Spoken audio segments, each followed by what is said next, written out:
எனக்கு உம்மை விட்டா யாரும் இல்லப்பா, உங்க அன்பை விட்டா எதுவும் இல்லப்பா. எனக்கு உம்மை விட்டா யாரும் இல்லப்பா, உங்க அன்பை விட்டா எதுவும் இல்லப்பா. என் ஆசை நீங்கப்பா, என் தேவை நீங்கப்பா, என் சொத்து நீங்கப்பா, என் சொந்தம் நீங்கப்பா. என் ஆசை நீங்கப்பா, என் தேவை நீங்கப்பா, என் சொத்து நீங்கப்பா, என் சொந்தம் நீங்கப்பா. காண்கின்ற எல்லாம் ஓர் நாள் கரைந்து போகுமே, தொடுகின்ற எல்லாம் ஓர் நாள் தொலைந்து போகுமே. காண்கின்ற எல்லாம் ஓர் நாள் கரைந்து போகுமே, தொடுகின்ற எல்லாம் ஓர் நாள் தொலைந்து போகுமே. என் ஆசை நீங்கப்பா, என் தேவை நீங்கப்பா, என் சொந்தம் நீங்கப்பா, என் சொத்து நீங்கப்பா. என் ஆசை நீங்கப்பா, என் தேவை நீங்கப்பா, என் சொத்து நீங்கப்பா, என் சொந்தம் நீங்கப்பா. உலகத்தின் செல்வம் எல்லாம் நிலையாய் நிற்குமோ, அழியாத செல்வம் நீரே போதும் இயேசுவே. உலகத்தின் செல்வம் எல்லாம் நிலையாய் நிற்குமோ, அழியாத செல்வம் நீரே போதும் இயேசுவே. என் ஆசை நீங்கப்பா, என் தேவை நீங்கப்பா, என் சொந்தம் நீங்கப்பா, என் சொத்தும் நீங்கப்பா. என் ஆசை நீங்கப்பா, என் தேவை நீங்கப்பா, என் சொந்தம் நீங்கப்பா, என் சொத்தும் நீங்கப்பா. எனக்கு உம்மை விட்டா யாரும் இல்லப்பா, உங்க அன்பை விட்டா எதுவும் இல்லப்பா. எனக்கு உம்மை விட்டா யாரும் இல்லப்பா, உங்க அன்பை விட்டா எதுவும் இல்லப்பா. என் ஆசை நீங்கப்பா, என் தேவை நீங்கப்பா, என் சொந்தம் நீங்கப்பா, என் சொத்தும் நீங்கப்பா. என் ஆசை நீங்கப்பா, என் தேவையும் நீங்கப்பா, என் சொந்தமே நீங்கப்பா, என் சொத்தும் நீங்கப்பா. என் ஆசை நீங்கப்பா, என் தேவை நீங்கப்பா, என் சொந்தம் நீங்கப்பா, என் சொத்தும் நீங்கப்பா. அப்பா, எனது எல்லாம் நீராயிருக்கிறீரப்பா. என் ஆசை நீங்கப்பா, என் தேவை நீங்க, என் சொந்தமே நீங்க, என் சொத்தும் நீங்க. அப்பா பிதாவே நீங்க, அப்பா பிதாவே நீரே என் ஆசையாயிருக்கிறீர், நீரே என் வாஞ்சையாயிருக்கிறீர், நீரே என் தேடலாயிருக்கிறீர். அப்பா, இன்றைக்கு உம்மை பற்றி தெரிந்து கொள்ள எங்கள் கண்களை திறந்தருளுவீராக. இயேசுவின் நாமத்தில் ஜெபிக்கிறேன் பிதாவே, ஆமென். ரோமர் 6:23, ரோமர் 6:23 சொல்கிறது, பாவத்தின் சம்பளம் மரணம், தேவனுடைய கிருபை வரமோ நம்முடைய கர்த்தராகிய இயேசு கிறிஸ்துவினாலே உண்டான நித்திய ஜீவன். பாவத்தின் சம்பளம் மரணம். இந்த வார்த்தையை நம்ம எவ்வளோ வகையில் நம்ம வியாக்கியானம் பண்ணலாம். ஆனால் அடிப்படையில் நாம் அறிந்து கொள்ள வேண்டிய சத்தியம் என்ன தெரியுமா? இன்றைக்கு சத்தியத்தை நீங்கள் அறியும் பொழுது அந்த சத்தியம் உங்களை நிச்சயமாகவே விடுதலையாக்கும். பாவத்தின் சம்பளம் மரணம். என்ன பாவம் இது? இது என்ன பாவம்? ஆதாம் என்ன பாவம் செய்தான்? ஆதாம் என்ன சிகரெட் பிடிச்சானா, தண்ணி அடிச்சானா, இல்லை எந்த கொலை செய்தானா, என்ன பாவத்தில் அவன் ஈடுபட்டான்? பாவத்தின் சம்பளம் மரணம் என்று வேதம் ஏன் சொல்லுகிறது? அந்த பாவமானது என்ன? அதை நாம் மிகவும் அறிந்து கொள்ள வேண்டியது அவசியமாய் இருக்கிறது.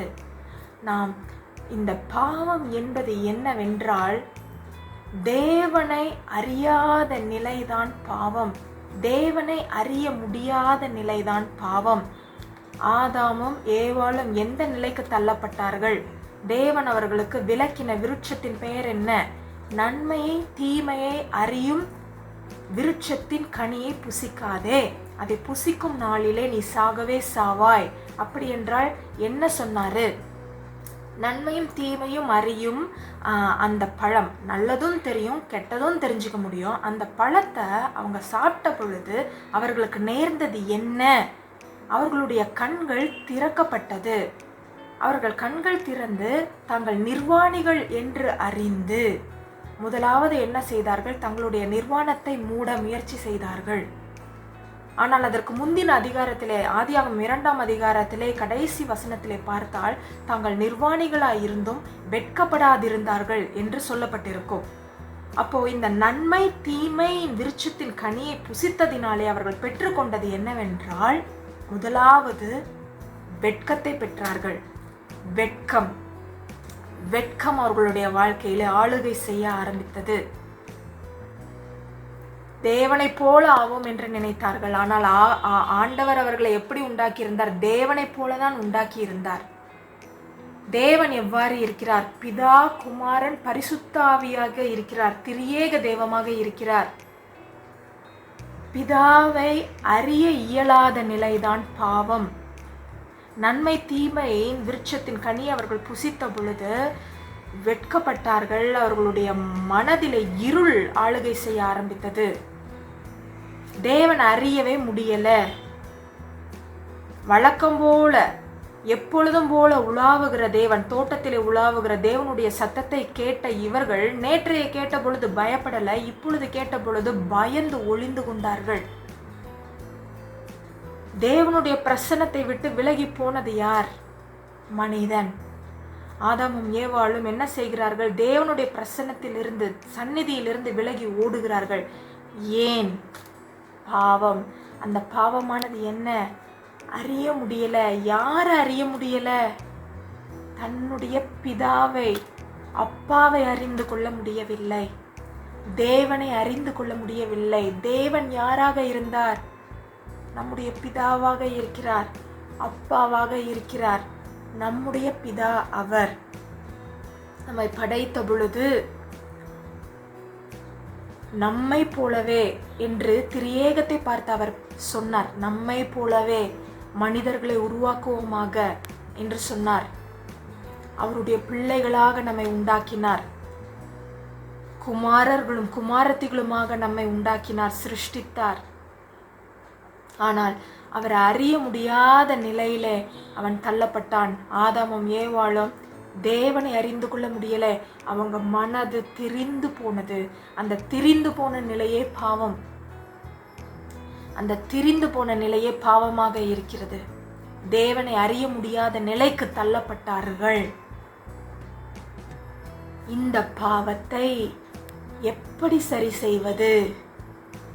அதற்காக தான் யோவான் 3:16 வேதம் சொல்லுகிறது, தேவன் தம்முடைய ஒரே பேரான குமாரனை விசுவாசிக்கிறவன் எவனோ அவன் கெட்டு போகாமல் நித்திய ஜீவனை அடையும்படிக்கு அவரை தந்தரளி இவ்வளவாய் உலகத்தில் அன்பு கூர்ந்தார். இங்கே இருக்கிற வசனம் அதே தான் சொல்லுகிறது. பாவத்தின் சம்பளம் மரணம், தேவனுடைய கிருபை வரமோ நம்முடைய கர்த்தராகிய இயேசு கிறிஸ்துவினாலே உண்டான நித்திய ஜீவன். பாவத்தின் விளைவினால மரணம் உண்டானது. அவரை அறிய முடியாத நிலையிலிருந்து மரணம் செயல்பட ஆரம்பித்தது. முதல்ல ஏற்பட்ட மரணம் என்ன தெரியுமா? அவன் தேவனுடைய சந்நிதியிலிருந்து அவன் தான் பிரிந்து போகிறான். ஆனால் தேவன் பிரிந்து போகவில்லை. தேவன் அவனை தேடி வருகிறார். நிறைய பேர் நினைப்பீங்க அவர் திட்டதானே செஞ்சாருன்னு. இல்லை, அவனை சரி செய்யும்படியாக என் பிள்ளையை நான் அரவணைக்கும்படியாக நான் வருகிறேன் என்று சொல்லி அவர் வருகிறார். வழக்கம் போல உலாவும்படியாக வருகிறார். நம்மை தேடி வந்த தெய்வம் அவர். இந்த நித்திய ஜீவனானது என்ன? யோவான் 17:3 சொல்லுகிறது, ஒன்றான மெய் தேவனாகிய இயேசுவையும் ஒன்றான மெய் தேவனாகிய உம்மையும் நீர் அனுப்பினவராகிய இயேசு கிறிஸ்துவையும் அறிவதே நித்திய ஜீவன். அறிந்து கொள்வதே நித்திய ஜீவன். பரலோகத்துக்கு போறது நித்திய ஜீவன் அல்ல.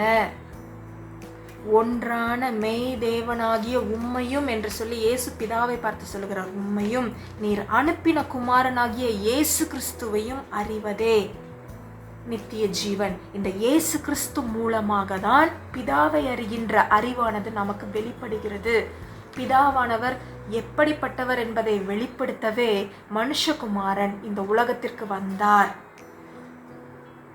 அவரை அறிகின்ற அறிவுதான் நித்திய ஜீவன். பாவத்தின் சம்பளம் மரணம். அவரை அறியாமையில் இருக்கும் பொழுது நாம் தினந்தோறும் மரணத்தை தான் நாம் ருசிக்கிறோம். அவரை அறியாத நிலை பாவமாகும். அவரை அறிந்து கொள்ள முடியாத நிலை பாவமாகும். அவரை அறிந்து கொள்ள முடியாத நிலையிலே நாம் ஜீவனையே பெற்றுக்கொள்ள முடியாது. திரிந்து போன நிலை தான் பாவம். அந்த திரிந்து போன நிலையை சிலுவையிலே இயேசு சிலுவையிலே பங்கெடுத்தார். என் தேவனே என் தேவனே ஏன் என்னை கைவிட்டீர் என்ற மனுக்குலத்தின் கதறலில் இயேசு பங்கெடுத்தார். அவரை அறிய முடியாத நிலைக்கு இயேசு தள்ளப்பட்டார். அதுதான் சிலுவையிலே அவர் பாவமானார். அவரை அறிய முடியாத நிலையிலே அவர் தள்ளப்பட்டார். மனிதனுடைய ஆழத்தின் இருளுக்கு அவர் சென்றார். அங்கு சென்று அவர் என்ன பார்த்தார் தெரியுமா? தேவன் தன்னை கைவிடவில்லை என்பதையே அவர் பார்த்தார். பிதாவாகிய தேவன் அவரை கைவிடவில்லை என்பதை அவர் சிலுவையிலே கண்டுபிடித்தார். சங்கீதம் 22 அதை நாம் பார்க்கலாம். உபத்திரவப்பட்டவனுடைய உபத்திரவத்தை அவர் அருவருக்காமலும் அவனுக்கு தம்முடைய முகத்தை மறைக்காமலும் இருந்து அவன் தன்னை நோக்கி கூப்பிட்ட பொழுது அவனை கேட்டருளினார். கேட்டருளின தேவன் பிதாவானவராக இருக்கிறார். கேட்கின்ற தேவன், நம்மை காண்கின்ற தேவன், ஒருபோதும் தம்முடைய முகத்தை நமக்கு மறைக்காத தேவன் அவர். அந்த பிதாவை சிலுவையிலே இயேசு கண்டுபிடித்தார். கண்டுபிடித்து அதன் விளைவாக தான் கடைசி வார்த்தை சிலுவையிலே இயேசு சொன்னது என்னவென்றால், எல்லாம் முடிந்தது என்று சொல்லி, பிதாவே உம்முடைய கையில் என் ஆவியை ஒப்பு கொடுக்கிறேன். என் தேவனே என் தேவனே ஏன் என்னை கைவிட்டீர் என்ற மனுக்குலத்தின் நிலையை அவர் எடுத்து, ஆனால் அங்கே என் தேவன் என்னை கைவிடவில்லை, என் பிதா அங்கேதான் இருக்கிறார் என்பதை அவர் பார்த்து அவருடைய கரத்தை பிடித்து, பிதாவே உம் கையில் எல்லாம் முடிந்தது, உம்மை நான் கண்டு கொண்டேன், உம்மை நான் அறிந்து கொண்டேன், இப்படியாக மரணத்தை நான் ஜெயித்தேன், மேற்கொண்டேன் என்று சொல்லி பிதாவின் கரத்தை பிடித்தவராக அவர் சொன்னார், உன் கையில் என் ஆவியை ஒப்பு கொடுக்கிறேன் என்று சொல்லி தன்னுடைய ஜீவனை கொடுத்தார். இந்த அறிவே இயேசு கிறிஸ்துவின் மூலமாய் நமக்கு வருகின்ற இந்த அறிவே நித்திய ஜீவன். ஒன்றான மெய் தேவனாகிய அவரையும் பிதாவாகிய தேவனையும் அவர் அனுப்பினவராகிய குமாரனாகிய இயேசு கிறிஸ்துவையும் அறிந்து கொள்வதே நித்திய ஜீவனாகும். பாவத்தின் சம்பளம் மரணம், ஆனால் தேவனுடைய கிருபை வரமோ என்னவா? நம்முடைய கர்த்தராகிய இயேசு கிறிஸ்துவினால் உண்டான நித்திய ஜீவன். இந்த நித்திய ஜீவனை நமக்காக கொடுத்திருக்கிறார். உங்களுக்கு புரிகின்றதா? அவரை அறிய முடியாத நிலையிலிருந்து அவரை அறியக்கூடிய நிலைக்கு தேவன் உங்களை அழைக்கிறார். தேவன் நம்மை அழைக்கிறார். பிதாவினுடைய இருதயத்தை அறிந்து கொள்ளும்படியான அழைப்பை இன்றைக்கு நம்மிடத்தில் கொடுக்கின்றார். சமுத்திரம் ஜலத்தினால் நிறைந்திருப்பது போல பூமியானது கர்த்தராகிய பிதாவை, கர்த்தராகிய இயேசு கிறிஸ்துவை, கர்த்தராகிய ஆவியானவரை அறிகின்ற அறிவினால் நிறையப்படும். இந்த வார்த்தை நிச்சயமாகவே நிறைவேறும். அவரை அறிகின்ற அறிவை நித்திய ஜீவனாயிருக்கிறது. பாவத்தின் சம்பளம் மரணம். ஆனால் அந்த பாவத்தை சிலுவையிலே அவர் இதைதான் சுமந்து தீர்த்தார். நம் பலவீனங்களை ஏற்றுக்கொண்ட துக்கங்களை சுமந்து தீர்த்து நம் திரிந்த நிலையிலிருந்து நாம் அனுபவித்த யாவற்றையும், எல்லா பாடுகளையும் அவர் சுமந்து தீர்த்து பிதாவை கண்டுபிடித்து அவரை அறிகின்ற அறிவுக்குள்ளாக நம்மை நடத்துகிறார். அந்த ஜீவனிலே இன்றைக்கு பங்கு கொள்ள நமக்கு அழைப்பு கொடுக்கிறார். நாம் ஜெபிப்போமா? நன்றி பிதாவே, நன்றி பிதாவே. உன் சொந்த குமாரன் என்றும் பார்க்காம மனுஷன் சிலுவையிலே உன் குமாரனுக்கு செய்த கொடுமையை அப்பா நீர் பொறுத்து கொண்டீரே. ஆண்டவரே, உன் சொந்த குமாரன் என்றும் பார்க்காம ஒப்பு கொடுத்தீரே. மனுஷனுடைய கோபத்திற்கு ஒப்பு கொடுத்தீரே. அந்த குரூயல்ட்டிக்கு ஒப்பு கொடுத்தீரே அப்பா. அந்த கொடூரத்திற்கு உன் குமாரனை ஒப்பு கொடுத்தீரே. எங்களை மன்னித்தீரே. திரியேக தேவனே, உன் கோபத்தை எல்லாம் காட்டுறியா காட்டு என்று சொல்லி உன் ரத்தத்தை சிந்தி எங்களை மன்னித்து எங்களை அரவணைத்து கொண்டீரே. உன் ஜீவனை வெளிப்படுத்தினீரே.